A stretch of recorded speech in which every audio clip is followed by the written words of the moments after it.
Rismon meminta ke Presiden Prabowo supaya mengangkat Habib Rizik Syihab sebagai menteri. Sedangkan Dr. Tifa mengaku kalau mereka merupakan aset berharga bangsa. Waduh, ini gimana nih teman-teman? Mari kita tonton videonya ya. Sangat berguna bagi kepolisian. Jadi kami ini aset. Ilmu kami ya yang kami kembangkan ini sangat membantu. 9 Juli 2025 kami dihadirkan sebagai saksi ahli. Saya mengatakan di depan Kabar Eskrim bahwa ilmu kami ini sangat berguna bagi kepolisian. Jadi kami ini aset. Ilmu kami ya yang kami kembangkan ini sangat membantu. Kesulitan-kesulitan yang terjadi ketika kepolisian sangat sulit untuk melakukan pendekatan terhadap seseorang yang masih memiliki kekuasaan yang teramat besar itu Pak ya. Itu penjelasan kami, mungkin nanti bisa ditambahkan Pak Rismon. Kemudian saya kepada Pak Heru. Iya Pak, itu saya menganggap bahwa Pak Bambang Tri itu adalah inspirator saya. Terus terang ketika Pak Bambang Tri tidak mengajukan soal ijazah palsu yang melalui ilmu jurnalistiknya belum melakukan penelitian mandiri, kami juga nggak tahu kok Pak. Karena mana mungkin sih presiden yang sudah menjadi wali kota, sudah menjadi gubernur, sudah menjadi presiden gitu ya, ijazahnya palsu, mana mungkin sih. Jadi kami terima aja bahwa seorang Joko Widodo itu ngaku sebagai insinyur, ya sudah gitu ya, kita terima saja. Tapi Pak Bambang Tri itu membuka mata kami, memantik naluri kepenelitianan kami Pak, memantik naluri ini sangat berguna bagi Dr. Tifa. Klaimnya kalau mereka adalah aset berharga, aset bangsa yang penting terkhusus nih bagi kepolisian katanya. Kemudian dilanjutkan bahwa Bambang Tri merupakan inspirasinya, orang yang menginspirasi. Aduh, Bambang Tri saja sudah dipenjara gara-gara masalah ijazah Pak Jokowi juga. Harus diangkat untuk membenahi Indonesia juga. Diajak menjadi menteri. Inilah detik-detik Rismon meminta supaya Habib Rizik Syihab diangkat jadi menteri untuk membereskan katanya. Untuk membereskan segala sesuatu kekurangan di negeri ini. Waduh. Gimana teman-teman? Menurut kalian komen-komen di bawah. Sebelum saya ketemu para pendekar ini saya belum akan bicara ke publik gitu. Iya, kalau sekarang saya akan bicara gitu. Ya. Tapi satu lagi ada yang terkubur sekarang. Apa itu? Pak Jokowi nggak pernah kelihatan lagi. Itu juga terkubur saya lihat. Ya. Pak Bambang Tri muncul, Pak Jokowi terkubur. Bolehlah sekarang ini mereka ketawa-ketawa happy seperti ini sambil menjelek-jelekan, nyinyir ke Pak Jokowi. Tunggu sampai pengumuman keluar ya. Ya ini yang bahasa jurnalistik aja. Tapi begitu sih kayaknya. Saya itu menunggu kesempatan kapan saya bisa wawancara dengan Pak Jokowi gitu. Pak Jokowi ayo ketemu sama Pak Bambang Tri. Jadi kemarin Pak, ini fakta nih, tanggal 16 April ada kawan-kawan saya yang ingin bertemu Pak Jokowi di rumahnya, dikasih masuk. Lalu respon beliau adalah nanti ketemu di proses hukum. Ya.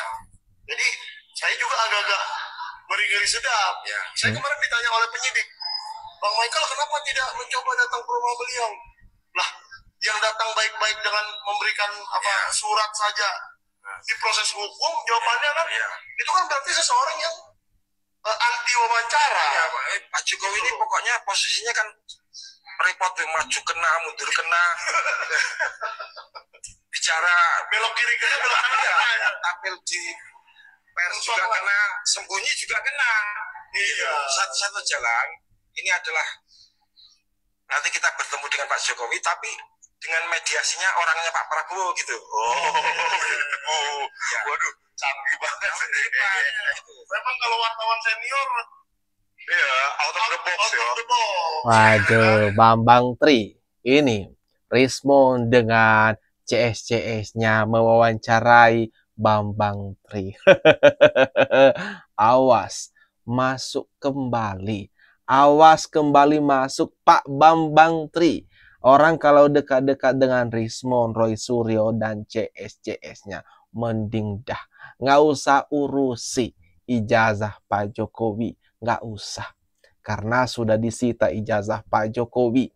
Pihak UGM telah mengonfirmasi semuanya. Setuju dan percaya pada apa yang dihasilkan oleh institusi negara. Oke. Nah, kalau ini kan seolah-olah bahwa apa yang menjadi benaknya Roy Suryo CS itu benar. Kalau misalnya tidak dibenarkan, dia tetap melawan bahwa itu suatu kebenaran. Ini kan yang menurut saya kebohongan yang diulang-ulang sehingga mempengaruhi publik gitu, mempengaruhi publik jadi terbelah, yang tadinya juga yakin nggak yakin jadi menjadi suatu kebenaran ini.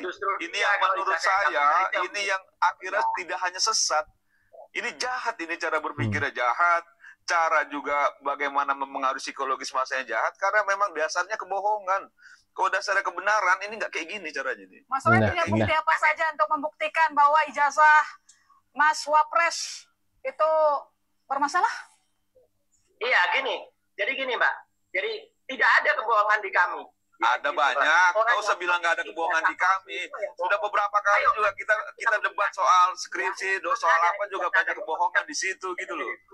Gitu loh. Jangan juga bilang tidak ada kebohongan di kami. Banyak kebohongan. Penyetaraan ijazah gitu loh. Yang itu dari UTS, University Technology of Sydney, itu ternyata setara dengan SMK.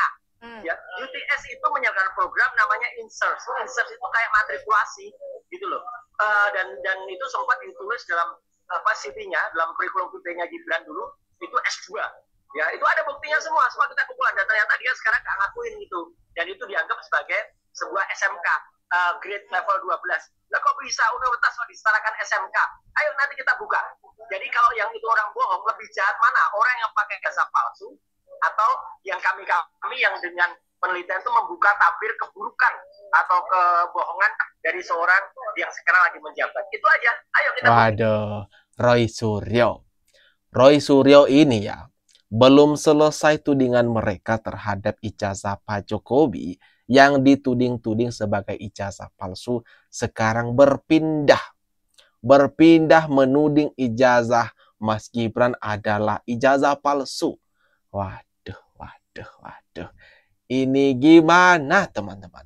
Orang-orang ini, Roy Suryo, Rismond, Dr. Tifa, dan kawan-kawannya ini. Kita berani buka semua kan nanti. Jangan merasa paling benar dan paling bersih. Gitu loh. Jangan merasa paling benar, paling bersih. Hampir satu republik ini tahu juga kelakuan Roy Suryo setelah tidak menjabat menteri, kan begitu loh. Jadi sudahlah. Ya, jangan juga merasa benar, jangan merasa suci, tapi banyak juga kelakuan-kelakuan yang sebenarnya memalukan secara publik gitu. Gitu loh. Jadi maksud saya, aduh, di sini benar-benar Roy Suryo diskakmat. Benar-benar tak berkutik. Apapun yang disampaikan Roy Suryo, kita tahu bersama teman. Siapa ini? Siapa Roy Suryo ini? Sampai-sampai tuh mendapat gelar sebagai Roy Panci. Satu adalah yang kami lakukan ini adalah menyelamatkan sejarah bangsa Indonesia.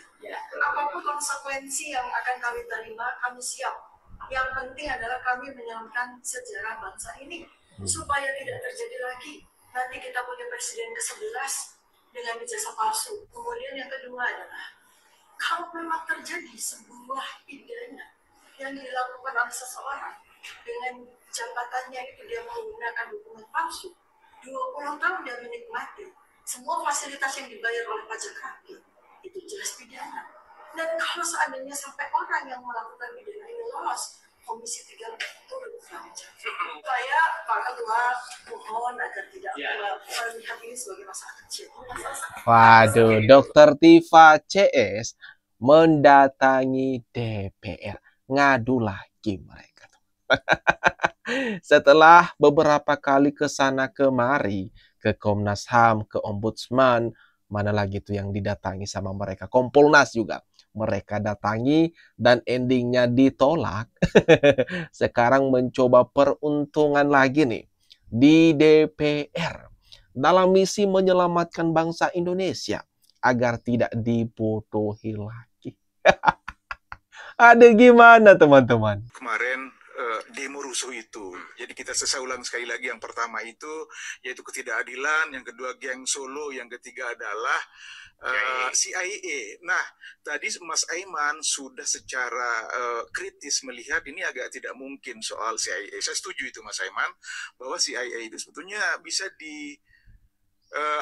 dikesampingkan. Nah, jadi ada dua kemungkinan sebetulnya demo kemarin rusuh itu, yaitu yang pertama, faktor pertama, dan yang kedua, yaitu faktor ketidakadilan dan faktor geng Solo. Waduh, Buniyani, geng Solo, menyebut geng Solo sebagai dalang katanya, sebagai penyebab dari kerusuhan atau demo yang baru saja melanda Indonesia. Buniyani, pemicu kerusuhan itu dari faktor ketidakadilan dan faktor geng Solo. Aduh. Lagi-lagi ya, orang-orang ini terus saja nyerang, nyinyir, terus mengaitkan segala sesuatu ke Pak Jokowi. Nah, gimana teman-teman? Menurut kalian, atas apa yang barusan saja kita tonton, kita bahas ini, jangan lupa tinggalkan komentar terbaikmu di kolom komentar yang ada di bawah ini.